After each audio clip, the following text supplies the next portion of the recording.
Hey, welcome back to Female Founder World. We're the place to meet your business besties online and IRL. I'm Jasmine. I'm the host of the show. I'm very nasal today. I'm sorry. I'm coming off the back of this just really shitty head cold and cough, but I didn't want to delay for a week. So I've just recorded through it. And I hope it's not annoying. I kind of think that I just sound like more Australian, if that's possible. But I hope it's not annoying or distracting for you guys. Today I have something a little bit different. So normally on the show, I'll bring on an entrepreneur, a founder who's building a really big business, usually, e-com or a consumer brand of some sort. We've had some tech founders on the show as well. But today I am diving into all things TikTok with Coco Mocoe. She's a trend forecaster. She really specializes in pop culture, celebrity creators, and brands. And TikTok is her platform. She has nearly 1 million followers there. And she talks a lot about like what's hitting, what's not hitting, and where she thinks the platform's going in the future. So I just think she's the perfect person to kind of help you shape your 2023 TikTok strategy because she's really looking ahead at where the platform is going. I found it super helpful. We're really focused on TikTok at Female Founder World at the moment.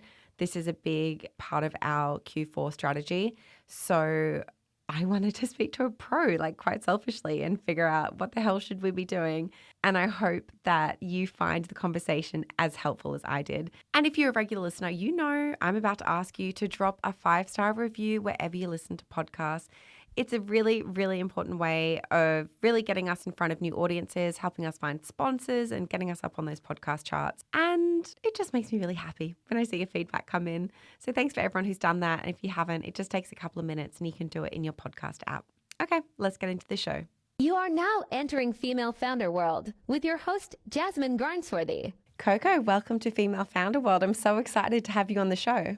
Yes, thank you so much for having me. I'm such a fan myself.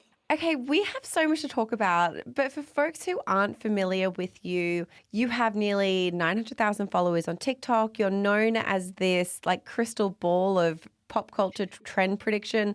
How did you get started in this space? Yes, that is such a good question because I feel like a huge misconception is that people think I'm more on the fashion side, but I actually work 9 to 5 in media in LA. So I got into it because my first job ever in LA was working at this one company called Famous Birthdays, which I actually love, but it's a website where they first started listing celebrity ages, and then we really became this like Gen Z mecca where a lot of YouTubers and TikTokers would come in for interviews. And so I was doing that, and I realized that I was good at predicting things and most of it too is just looking for patterns of like what's successful, what people are getting tired of, and what is the opposite of what they're tired of. But when I was at Famous Birthdays, they would let us invite people in if we thought they were going to be big.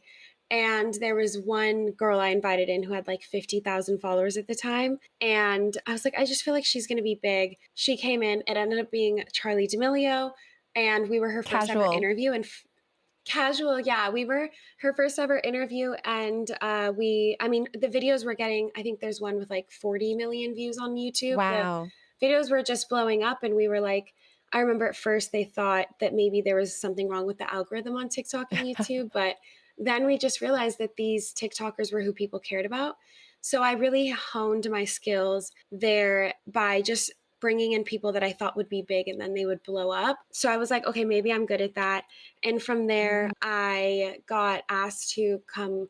I applied for like a fellowship intern at BuzzFeed, and I actually didn't get that job. But then they asked me later, they were like, do you actually want to come over here and run our TikTok? So that's where I went over to BuzzFeed, did a lot of like consulting and everything. And that was where I honed my skill for predicting things, because that's basically my job, is just people or brands or creators I just have to be in meetings all day doing that kind of stuff. So I never thought that people on TikTok would care about it. Like I always thought it was like an accountant talking about math. I'm like, no one cares about this marketing, like media trending stuff, but they ended up actually caring, which was really cool. That is very cool. Okay, so what are some of the other things that you've predicted that were right? Another prediction that I thought was really like interesting was when I started this new series I started late August, so it's been just a little over a month. It's been wild to see just like the growth and stuff, but I made a video where basically Kylie Jenner was getting a lot of hate for filming a video in her car. And I was kind of like, I actually think this is like, I was like, one, she's kind of been filming in her car since Snapchat, but I was like, I actually think it's more strategic than we realize. I was like, not only do I think celebrities are trying to be more relatable now, but I think that more celebrities are going to start filming like almost commercial like videos, but in their car because it feels more real than in a studio with like fancy lights and stuff. And I was like, I think that, yeah, so more celebrity car videos are going to get big. And I think the next day or the day after that video went viral, Kylie was like, hey guys, I'm starting a new series called Kylie in the Car, where I'm going Huh. to be reviewing my products from the car. And then she started talking about her lip kits. So everyone was tagging me. I'm like, I don't think that I necessarily like gave anyone the idea. I think I just saw the writing on the wall. And then since then, people always tag me in celebrity videos where they're in their car, like Jessica Alba. I mean, it's not anything new, like it had been happening, but that was just one of those instances where I think that I just like saw the dots connecting right before it actually was a full picture. That is such a skill to be able to do that. Can I just say that is not an easy thing? And it's like such an intangible, like, I don't know, to be able to connect the dots that other people can't see. What do you think, like, what is it about you innately or the content that you're consuming that allows you to draw those connections? I think so much of it is one, I was always just obsessed with why masses of people cared about certain celebrities or certain brands and like why certain things blew up and some didn't. I remember even in middle school, I'm like, why are like there's this one shoe brand called Tom's Shoes, and they would like if you bought a pair, they would also give a pair to someone in need. And I Mm-hmm. was just like obsessed with that branding. And I'm like, that's so cool. Like that's why they're blowing up and others aren't. And so I was always like really just into that stuff. Even in middle school, I was like on MySpace and everything, like those apps. And then as it went on, so I think so much of it is just the way that I use social media isn't always like for entertainment. I more so use it because I just am looking for patterns. Like I always say, so much of predicting is just looking at patterns and Mm-hmm. seeing like where something's going to progress. So for me, I think, and I think some of it too is maybe just like I don't know. I feel like it's weird to call yourself emotionally intelligent, but just being able to study people and certain personality types and like it's really like people and groups of people are often very predictable, and usually like celebrities or brands are just like the most front facing of a group of people. Do you do anything Yeah. to like get yourself in a headspace, or how do you prep when you're creating a video? What's the process? I actually noticed that my videos do worse when I like script it out and everything and Mm, I am really rigid. I'll always make sure I'm doing research and everything, but I actually try to sleep on it. And then, or unless it's like a last minute thing, sometimes those are also the ones that go really viral. But I don't have a ton of prep unless I'm trying to get certain research in. But other than that, I actually try to not put pressure on myself. Like when I'm going to bed every night, like, okay, I need to have 3 video ideas for tomorrow. I actually just say, I'm like, as long as I'm on the For You page, I'm going to find inspiration yeah. and cool things to talk about. So I don't have a ton of prep. And I actually noticed that I think the audience can tell when I feel robotic. So if anything, like the most prep I'll do is I'll usually just get a piece of paper and I'll write down bullet points that I want to hit, but I try not to write sentences out verbatim because then that's when the video does bad because I'm like they can tell I'm like reading off a paper and it's not Yeah. genuine. Do you have any tools that you use? So, like, are you filming in the TikTok app? Are you using other apps on your phone? Do you have certain lighting that you use? Like, what kind of stuff are you using to create the content? I mainly do use the TikTok app, unless I've done a few vlogs that have gone viral and I use just like Splice, and then I did Mm-hmm. a voiceover. I actually like to keep it pretty relaxed in terms of how I film. I actually have like an idea where I'm like, one day I want to patent some sort of like phone case for creators that's like a little Mm-hmm. built in tripod. So, Yes. because I literally lean my phone up against like a water bottle or a mirror on my desk. I just lean my phone up on something. And sometimes I'll use this mic, which people, it's kind of become a meme of my audience. They think it's like a hamster sometimes. I'm like, no, it's my mic. They're like, what is she holding? But other than that, like, I don't have a ring light or anything. And I know for some high quality videos, like, you definitely should. And all for high quality. But what I've actually noticed on the back end is being someone who consults a lot of creators is what people come up to is like I always tell them I'm like the best storytellers or creators, like they can film a video on like an old razor phone in a cardboard box about grass growing, and if they're a good storyteller it's going to do Mm. well. It's going to translate, maybe not the first time, but you'll eventually figure it out. But I notice that the people that struggle are the ones who like are so obsessed with having like they order all these ring lights and they order all these microphones and they order, and I'm like, just make a good video. Like the audience doesn't care that you have 10 ring lights set up from Amazon. Like Uh-huh. they just want a really good video. And so I try to keep it bare bones because I just know that whenever too much gets involved, that's sometimes when I feel like people, they feel a lack of control around how well the video is going to do numerically, so they obsess over like, but I put a lot of effort into the right ring light, so it was successful in some way. I'm like, just focus on getting videos out and let the Yeah. audience tell you which one was good.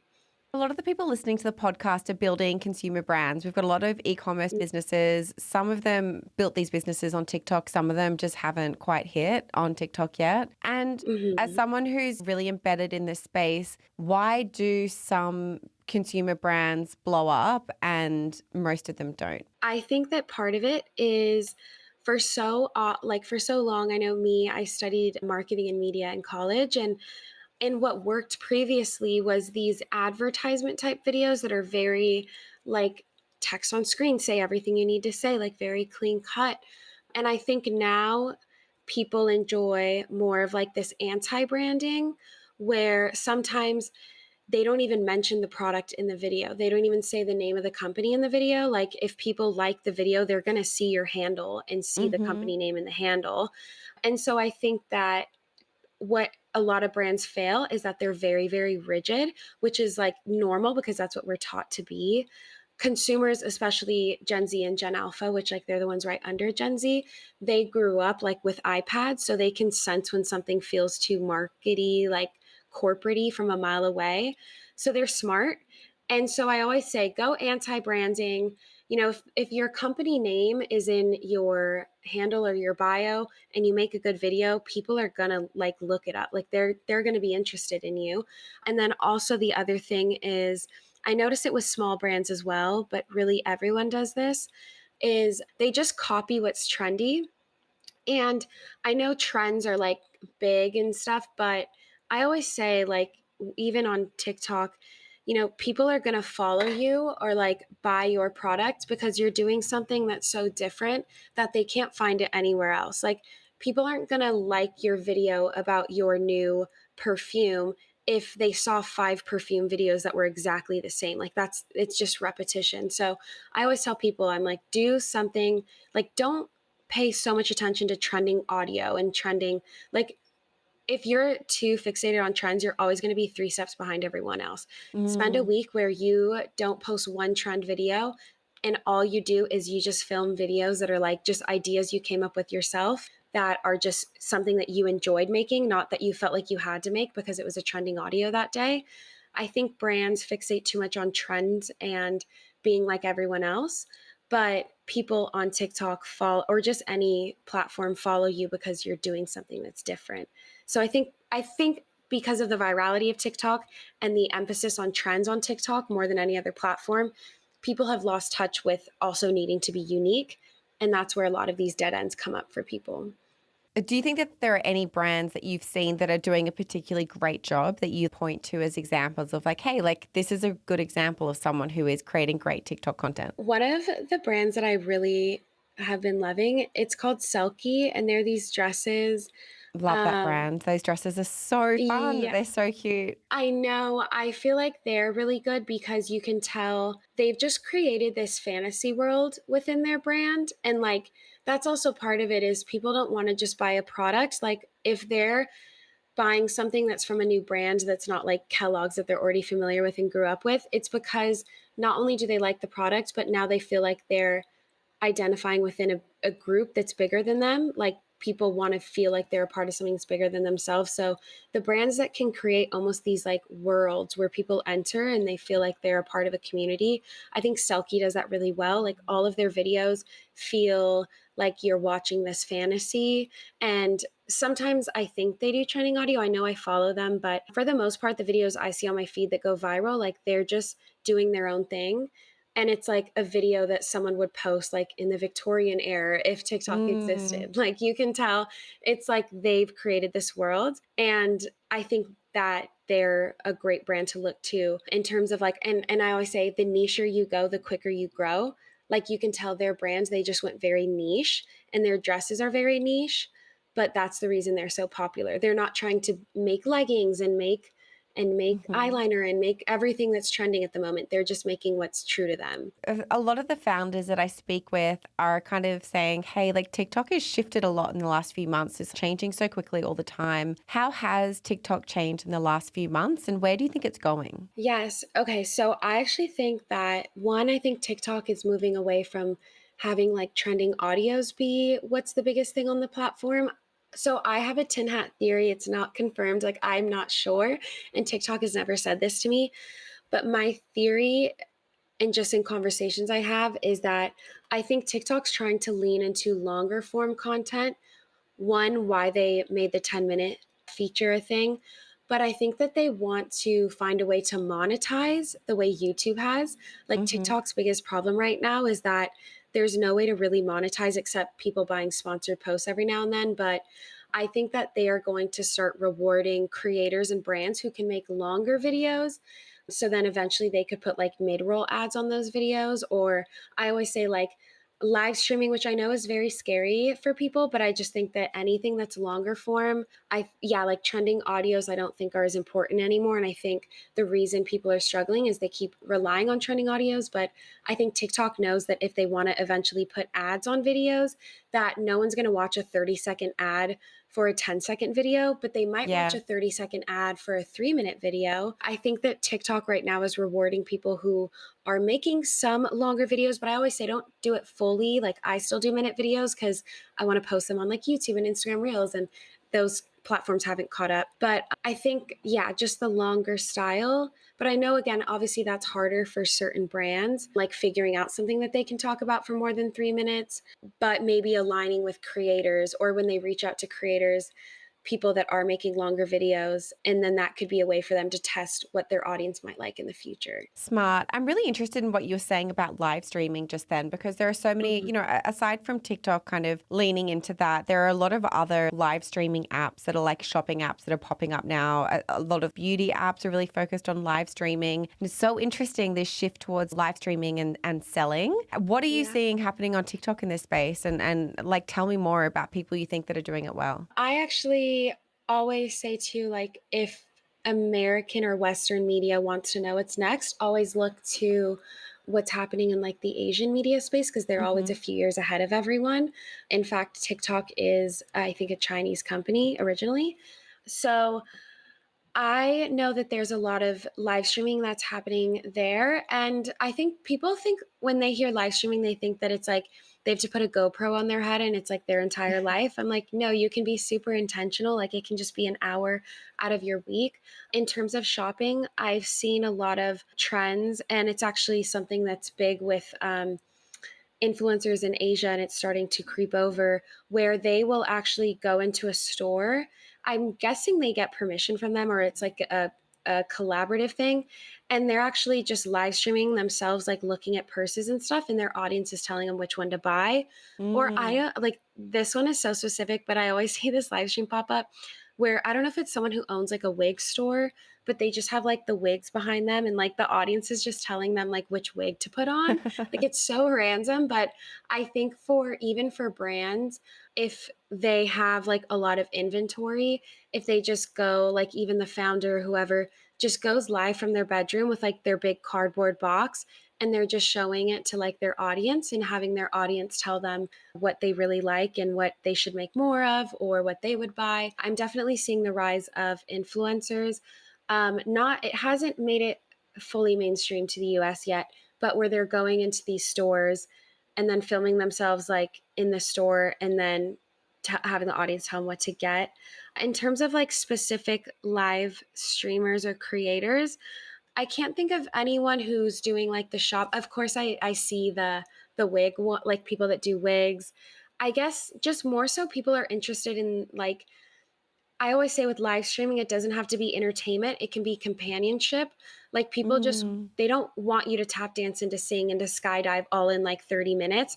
They just want to hear a voice on screen. So there's actually two people that are really blowing up right now. One of them is, I believe her name's Jemima June, and I've talked about her in a viral video, but she just puts her phone on live stream and she's a bartender. So she's just bartending for hours and her phone is live streaming and she goes so viral. She was even on Jimmy Fallon. So I think people are just interested in watching other people work, yeah. especially because, yeah. And I even say, I'm like, being an influencer isn't novel anymore. Like, it's not new and Yeah. exciting to move to LA and like become an influencer. Like, they've seen it be done so many times. So now audiences are interested in people doing normal things, even if you're like someone who owns an e-commerce business. If you just live stream in the corner of your desk while you're like, unboxing your new merch or something, and you don't even have to acknowledge the camera the entire time, I think that would be interesting. That's really interesting, that idea of companionship, not just entertainment, Mm-hmm. as being the way to think about live streaming. One creator and brand that I follow, and she's in our community, is Kiki's Cosmetics, and she live streams herself basically filling her lip gloss tubes, and she'll, chat with folks Oh, while she's love doing that. that. And I think she's built up like nearly 1 million followers, and she's live, I would say, like pretty much every day. But she's a Oh good my person, I think, for gosh. people to look up if they're like trying to get some inspiration about how to do this as a consumer brand, for sure. I love that. Yes, I'll have to look it up. How do you spell it? It's Keke It's or KIKIZ and then okay. cosmetics. You'll find her. So people are talking about like TikTok leaning into being more of a search platform. They Mhm. now have more characters in the captions that you can have. How are you thinking about that? Do you think that that's going to be like change the content that we see on TikTok, or the way that creators are making their content, or not so much? TikTok is just so trend heavy, but I think that with the rise of this like search engine optimization and basically just making your captions like what people would be Googling, I Mm-hmm. think that they're leaning into more evergreen, which anyone who doesn't know what evergreen is, it's content that isn't like breaking news or timely. Like if you make a video about Christmas, that's not evergreen. But if you make a video about how to do winged eyeliner, that's evergreen because people will be looking it up 10 years from now. So I think with SEO, they're doing it so that they can compete with Google because people are now like, there's like that rise of people who are using TikTok to search versus Google. I know I've been like how Mm-hmm. to XYZ on TikTok. So thinking about your content when you're wanting to lean into search engine optimization, not so in like, oh, this is a trend right now, this audio is trending, because no one's going to look up that audio in a week once like they've seen it. Think of your content in like, what is my brand? Like, say I make eyeliner. What is like three things about eyeliner that people will be looking up even 10 years from now? How to do winged eyeliner, how to put eyeliner on your lash line, or like how to take eyeliner off, whatever that is, and make those videos, put that in your caption, and then you might not see the video go viral right away, but eventually your video is going to be the one that comes up when people start searching it over time. So I always say, like with the search engine optimization and longer captions, definitely lean into evergreen. Is it something that a person will look up in 5 to 10 years from now? Then that's a good video. Again, like I know it seems like I keep saying it, and like the title of trend forecaster, it's ironic that I'm like, don't pay attention to trends. Like, think about how you can add value 5 days from now, 5 weeks from now, 5 years from now. I think there was a study that actually Google released where they said that more Gen Z Yeah. are searching on TikTok than Google. And so like you can Yes. understand TikTok seeing that and being like, oh yeah, okay, so we should definitely be leaning into search. That's how folks are using us. It just makes sense. And what you were saying Mm-hmm. there about the mix of adding value, evergreen content, this is literally the same strategy that media companies have been doing for all of time. We're just applying it to a Mm-hmm. new platform and a new format in terms of video right now. Like media companies have forever been doing a mix of SEO content that will forever drive traffic Mm-hmm. with a mix of like trending news content or whatever is going to be searchable or hit like that day. So that's just what people have been doing since forever, and we're just applying this to a new platform. I think that you can like easily study what media companies were doing 20 years ago and actually like take a lot of lessons and learn and apply it to a new platform like TikTok for sure. Yes, yeah. I always say like, if a video or whatever is genuinely good, like it will transcend platforms, it will transcend Mm-hmm. time, like it is still going to be a good video in 10 years from now. And I feel like part of what happened and why brands are second guessing themselves now is like it just got lost in translation because everyone's like, okay, there's a new trending audio, like there's a new like Yes. you have to be on the trends, like, and so brands are like, oh wait, we're behind. And I'm like, no, just like lean into what you like, what is good about your product, why do people want to use it, like what problem is it solving, and why will someone still be using it 5 years from now, and like think about it like that. When you think about brands or creators going viral, why are some folks able to convert that into building a following and building a community, and other accounts go viral and literally their follower account doesn't change? Like, what is with that? Yes. So I think that the number one factor in converting followers is people that make repetitious content, like series, playlists, being known for something. Like some of the biggest people on TikTok, like they're known for something. And you just have to trust that you're creative enough that you can lean into a niche and keep finding new ways to do it, because Mm, the reason that some or like a brand will go viral and then it won't convert is because the audience is going to follow you because you've set an expectation either through the caption, through the video, through a pinned comment. I always say comments are better real estate than a caption. Always pin a comment if you okay. need people to do something. Yes, I'm like, people care more about what's in a comment than a caption, but set the expectation that that person can come back to your profile every day, every few days, and they're going to see something similar from you, because audiences get hundreds, if not maybe thousands of videos on their feed a day just scrolling, depending on how fast they scroll, that when they see a familiar face, they want to feel some comfort. Like if they see a familiar face who they liked their video last week because they were an amazing tap dancer, and now that person comes on their feed and like they're, trying to be the next Gordon Ramsay, like it's going to be a little bit confusing. And the audience, they might eventually follow that person once they get their groove, but right away they're going to be like, I don't know what I can expect from them, so I'm not going to Mm, subscribe until I know what I'm subscribing to. And like, so of course people should be creative and do new things, but especially if they're newer, but always try to find a way to serialize your content. Like, what is something that you could talk about every single day and not get tired of it? Because I promise there's people out there that want to hear about it. So, yeah, I think the people that convert followers, it's because they figured out something that they're good at and they leaned into it. Like for me, I say it in my videos, like the second clip of my videos will always be like, "Hi, I'm Coco and I work in media and like this is why you should listen to me." And some people like always comment, not always, but every now and then I'll get a comment that's like, "I hate the intro." But then other people are like, "No, we love it." And I always notice the videos go viral and convert more followers when I mm. have that intro. And I think it's because when it gets exposed to new people, they're understanding like, what does this girl make content about? What is she doing? And then it's up to them to decide, do I want to see media trends every day? No, not going to follow her. Or yeah, and then they follow me.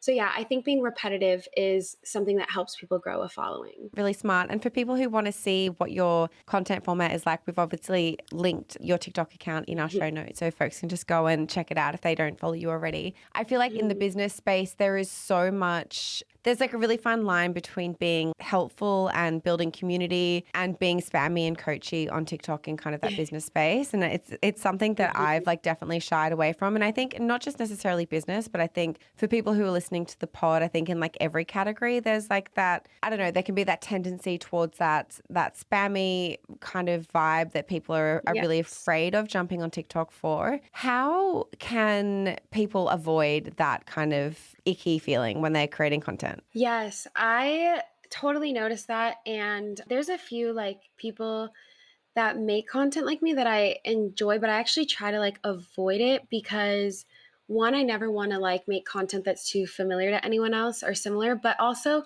in terms of like the coachy versus just making a genuinely good video, Yeah. it's always like I like to say show don't tell. And I think where these business coaches go wrong is one, they're usually just repeating each other because they're like, well, this guy's video went viral, I'm going to say the same thing, but like yell louder and faster.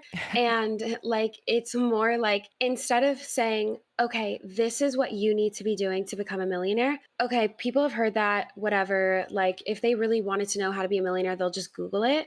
Instead, make a video saying, like, show, don't tell. This is someone who became a millionaire in 3 years. This is what they did. This is how I think they did it. Like, breaking down and analyzing businesses or people that you admire, I think adds more value than just yelling like strategies at people that they've already heard, and it gives them something tangible like the audience. It also takes the pressure off the audience to be like, oh my gosh, like now I have to use this advice Mm. they just gave me, like I'm so stressed, like I feel bad if I don't. Like there's a lot of pressure that comes from those videos that are like, this is how you're going to get 1 million followers today, like do this, do this, do this. Instead, let the audience be more of a voyeur and watch it from a third perspective and be like, oh, this is a brand that grew, they do something kind of similar to me, and I'm enjoying this video by this creator or this brand. Your glass ceiling is who you talk about. So, like, if you want to be someone who's associated with Forbes, you think that's an amazing magazine and you want to be featured in them, talk about Forbes, talk about why they're successful, talk about people they featured and why you think Forbes specifically featured them, or like their creator list they put out. Like, why does Forbes do that list? What makes it interesting? So, yeah, show, don't tell. Like, you don't have to yell advice at people. Just talk about things that you think are interesting, your theories on why it worked.